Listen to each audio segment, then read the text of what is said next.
Welcome to the AI Story Narrator. Most people think isolation drives you insane. They're wrong. It clarifies things, strips away distractions. When you're alone in the woods long enough, the world starts whispering truths. Ugly, impossible truths. I took the job because it paid well. Federal Hazard Quarantine Ranger. Sounds fancy, but all I really did was sit in a prefab lodge in the middle of nowhere and make sure hikers didn't sneak into the contaminated zone. The official story was that a freight train derailed up here, spilling something nasty into the McNeely Pines preserve. Something caustic, unstable. The trees still reeked of it. The animals too, when you saw them at all. Once a week, EPA agents arrived in their white vans, sealed in hazmat suits, and disappeared into the forest. They never spoke to me, never took off their masks. I assumed they were testing the soil or checking water levels. Routine stuff. But then I found the container. It was a massive shipping unit half sunk in the earth behind a hill where trail cams always mysteriously failed. I wouldn't have even seen it if a storm hadn't knocked over a few trees. It was locked and rusted shut, but something had clawed at the doors from the inside. Whatever happened in there, it wasn't an accident. Blood stained the floor. Human blood. I radioed Bruce, my supervisor, but he dismissed it with a nervous laugh. Old animal testing gear, he said. EPA stuff. They used to experiment with hormone exposure on deer and coyotes. Real Frankenstein nonsense. Don't worry about it. But he wasn't laughing the next day. Not really. That night, I stayed up watching old camera footage. One of my duties was to review the trail cams, make sure no wildlife had wandered too close to the fence. But I'd never gone back far in the archives. Until then. The earliest footage showed something strange. Not deer. Not bears. People. At night, emaciated, glassy-eyed figures drifted out of the woods like ghosts. Some crawled. Some limped. Some just stood, staring into the cameras with slack, broken expressions. Over time, more appeared. Dozens. And they never left. I'd known Bruce for years. He was a good old boy, whiskey breath and bad jokes, but harmless. Until I mentioned that shipping container. His whole demeanor changed. The light went out of his eyes. He didn't deny anything. He just told me quietly, "You don't want to dig too deep out here." Then he left the room and locked the liquor cabinet. That's when I knew I was right. Something was festering in these woods, beneath the quarantine signs and broken cameras. And Bruce was part of it. I waited until night to dig further. The comms room had a bulky government-issued desktop with limited access, supposedly. But I'd found a backdoor to the archives. Thousands of hours of footage. I watched it all at double speed, hunting for patterns. What I saw made my skin crawl. The forest changed at night. Not just shadows and wind, but movement. People. Malnourished, sickly things stumbling through the trees, drawn to the fence like moths. They weren't escaping. They were trapped. Observed. Then Bruce caught me. "What are you watching?" His voice was flat. Dead. "Just reviewing last night's cams." He stared at me a little too long. "Evening rounds," he said. "Get moving." I logged off and left, but not before slipping a USB into the tower. In the garage, I spotted a pair of bolt cutters. Massive. Not standard issue. The steel was etched with strange symbols, curved lines and jagged runes like the ones on the fence near the container. Bruce once told me they were for emergency egress. I'd never needed them before, but that night I took them. Something in my gut told me I'd need to cut something loose. The sun dipped low as I rode the ATV along the perimeter road. The forest was silent, too silent, like it was holding its breath. And then I heard it. Help. A voice. Human. I stopped and scanned the fence with my spotlight. Then I saw him, a man mid-40s, skeletal and shaking. His skin was pale, almost translucent, like tissue paper over bone. "They're keeping us," he whispered.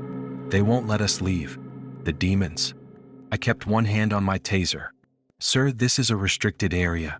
How did you get in there?" "They brought us," he said, eyes wild. "We were inside the facility. We were tested." Before I could respond, two others emerged from the gloom. A young woman, a little girl no older than 6. All dressed the same, beige clothes, flip-flops. Identical. Uniform. Prisoner-like. "Please," the girl sobbed. "We just want to go home." I called Bruce on the radio. "I've got a situation at Marker 12. Civilians inside the fence. A family." His voice came back sharp. "Do not engage. Do not speak to them. I'm all hoot. They're not stable. The kids here, Bruce. I said don't engage. But then the girl collapsed, convulsing, foam at the mouth. Her eyes rolled back, body twitching. She's dying, the woman screamed. Help her. I hesitated. My fingers hovered over the radio.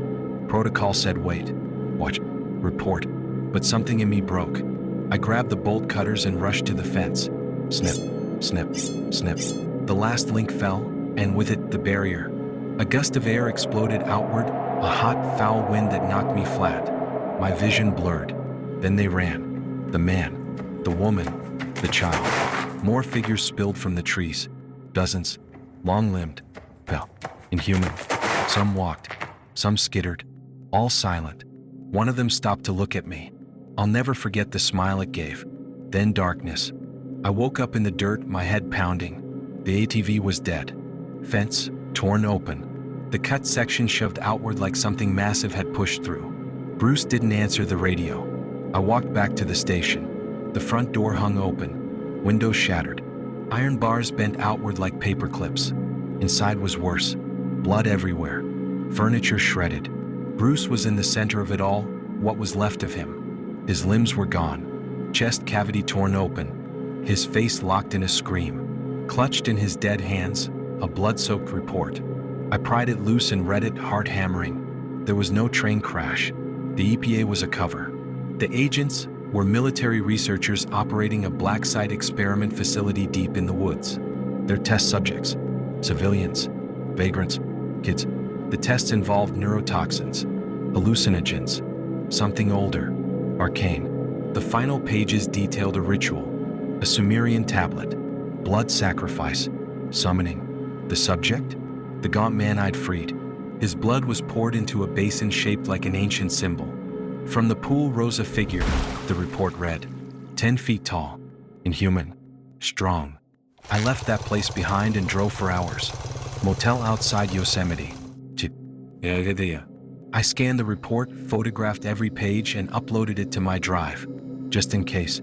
As I left McNeely Pines, I saw one of them, towering, shark-like skin, long arms, rows of jagged teeth. It waved, and on its wrist, still dangling, a child's bracelet strung with buttons. It's been 3 days since I left McNeely Pines. 3 days of changing motels, never sleeping in the same place twice. I keep the blood-stained report hidden under a loose floorboard in my car, along with a revolver, 2 burner phones, and a jug of water I filled from a gas station sink. I barely eat. I sleep in 1 or 2 hour shifts, lights on, my hand always resting on the grip of the gun. 'Cause I know they're out there. I can feel them, watching, following, waiting. The first night in the motel outside Yosemite, I dreamed of the tall one, the father, the one whose blood they drained for the ritual. He was standing outside my window, except it wasn't a dream. The security camera footage confirmed it. A glitchy silhouette stood motionless outside room 8 from 2:14 to 3:47 a.m. I was in room 8. The clerk swore it was just a trick of the light. I know better.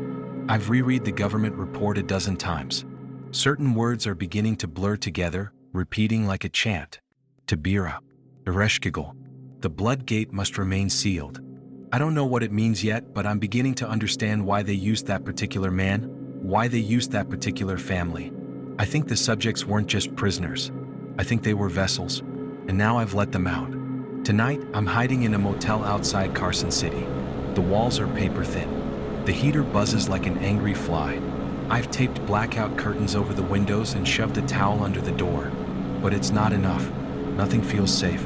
Not anymore. At 2:03 a.m., my second burner phone rang. A number with too many digits. The line hissed like boiling water. Then came a voice, soft, raspy. You opened the gate. You broke the seal. The watchers are coming. Then silence. I don't know who to trust. I tried uploading the report to a public Google Drive and sending it to every journalist I could find. Within an hour, the files were gone. A notification flashed. This content has been removed due to a violation of national security protocols. They're already scrubbing the story, but I'm not the only one left. Earlier this afternoon, someone slipped a note under my door. Nonak. No sound. Just a single sheet of paper. Read. You're not crazy. Meet me where the moon touches the lake. Midnight. A friend. Taped to the back of the note was a blurry photo. A satellite image of McNeely Pines. Except it wasn't McNeely Pines anymore. There was a crater where the facility had been. A massive, blackened scar in the forest. But the image was marked 2 years ago. 2 years. What the hell had I been patrolling? What was I protecting? I'm going to meet whoever left the note. I have to. Maybe they were involved. Maybe they know what's coming. Maybe they can help stop it. The lake was dead silent. Not a single ripple on the water. Just a bloated moon reflecting off the glassy surface. I waited on the dock, revolver holstered, every muscle coiled. At 12:17 a.m., I heard footsteps behind me. A woman in a parka approached, no older than 30. She had a scar running down the left side of her face and eyes that hadn't slept in weeks. "You're late," I said. "So are you," she replied. Her name is Dr. Naomi Fielder, former military contractor, arcane linguist. She used to work at the facility before they tried to kill her for asking too many questions. She told me everything. The experiments at McNeely Pines were never about toxins or warfare. They were part of Project Eresh, a black-budget initiative designed to weaponize prehistoric languages. According to her, certain ancient scripts, like Sumerian cuneiform, don't just convey information, they transmit intent. Meaning that if you say or write certain words in specific sequences, you don't just describe evil, you invite it. The military found a partially buried tablet during a dig outside Mosul in 2003. Ever since then, they've been experimenting, testing, sacrificing, trying to create a new kind of soldier, one who could survive death or perhaps become death itself. It worked, and I set them free. Dr. Fielder handed me a folder. Inside were photos far worse than the ones Bruce had. Newer, cleaner. One showed a suburban cul-de-sac in Southern California, or what was left of it. Every home was gutted, foundations burned black. But there were no bodies. Just piles of shredded clothing and a bloody bracelet made of string and buttons. The girl, they were already out. "We have one chance," Dr. Fielder said. "There's another gate, a second SEAL site. It's in Nevada. But we have to act fast before they find it first." Before I could ask what she meant, the surface of the lake rippled. Slowly. Something massive was rising from beneath. The water didn't splash or churn, it just parted like it was being pulled away from itself. From the dark center of the lake, a figure emerged. At first, I thought it was a man. Then I saw its face. The thing rising from Lake Almanor was impossibly tall. Its upper body humanoid, but stretched and skeletal, wrapped in something like wet bark and black sinew. Antlers jutted from its head, but not like a deer's, more like roots splitting from a skull. Its face wasn't a face. It was a shifting veil of shadows, and behind it I saw mouths. Too many. Dr. Fielder didn't run. She knelt, unzipped her pack, and pulled out a leather-bound book with pages of ancient, brittle parchment. She flipped furiously through them, mumbling something in Sumerian under her breath. "Don't look at it," she snapped. "Don't hear it." Too late. The sound the thing made wasn't a roar. It was a memory. It pulled something from deep inside my head. My mother's voice humming when I was sick. My father yelling my name from the woods when he'd already been dead a week. It made me want to walk into the lake, to drown smiling. Naomi slapped my face hard. "Focus. It's not here for you. Not yet." The entity paused at the edge of the dock. Its feet, hooved and backward jointed, hovered just above the wooden planks, which hissed and blackened beneath invisible heat. Its heads, yes, now there were 3, turned to Naomi. One whispered. Another wept. The third laughed. "You were warned, daughter of Babel." Then it vanished, like a bubble bursting. The water collapsed in on itself. Naomi dropped to one knee, sweating. "That was a herald," she whispered. "It guards the second gate. It knows we're coming." The final site was buried beneath an abandoned Air Force silo, a rusted Cold War relic 20 miles from anything. We drove through the night in silence. Naomi only spoke once we reached the elevator shaft, where rebar hung like rib bones from the ceiling. They tried to bury this one in '83, but the seals started cracking 3 months ago. That's when they activated McNeely Pines, a test facility, to see what would happen if they let it out. She looked at me. They needed a witness, a survivor. Me. She nodded. We descended together.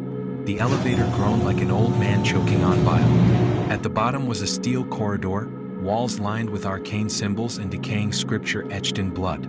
The deeper we went, the warmer it got, like walking into a furnace full of whispers. Finally, we reached the gate.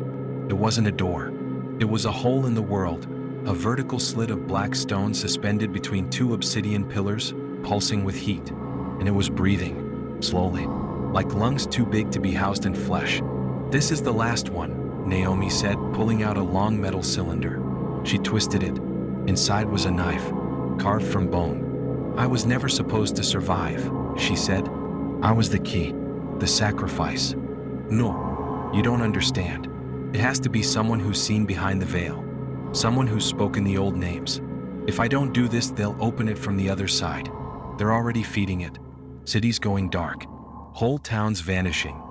She handed me a small stone marked with the symbol from Bruce's report, the Sumerian dinger, the sign for God or demon. "If it starts to open, press this against the gate. The word will seal it. For now." Before I could stop her, she stepped forward and plunged the knife into her chest. The moment her blood hit the stone, the gate screamed. Not a sound, an emotion. Loss, hunger, rage, time unraveling in reverse. I fell to my knees, ears bleeding. The slit widened. I saw a city on the other side, a dark mirror of ours. Twisted buildings made of bone and teeth, skies choked with wings. And standing on a tower of screaming faces, the girl, the one from the report, still wearing her button bracelet, smiling. She reached through the gate. I shoved the stone into the breach. There was a burst of heat like a sun collapsing. Then, nothing. When I woke up, I was outside the silo. The desert was cold and silent. The facility was gone, not collapsed, erased, like it had never existed. Naomi was gone too. 2 weeks later, the report is gone. Every digital trace scrubbed. McNeely Pines has been replanted, rebranded as a climate recovery project. I checked satellite images. There's a new ranger tower, a new face, a new cover story. But I remember, and so does she. I see her sometimes, the girl, on sidewalks, in reflections, in my dreams. She's always smiling. And now the voices say something new. 3 gates, 3 seals, 3 keys. 1 broken, 2 remain. And I know, deep in my bones, this isn't over. It was never meant to end. If you liked the video, be sure to like and subscribe. See you next time.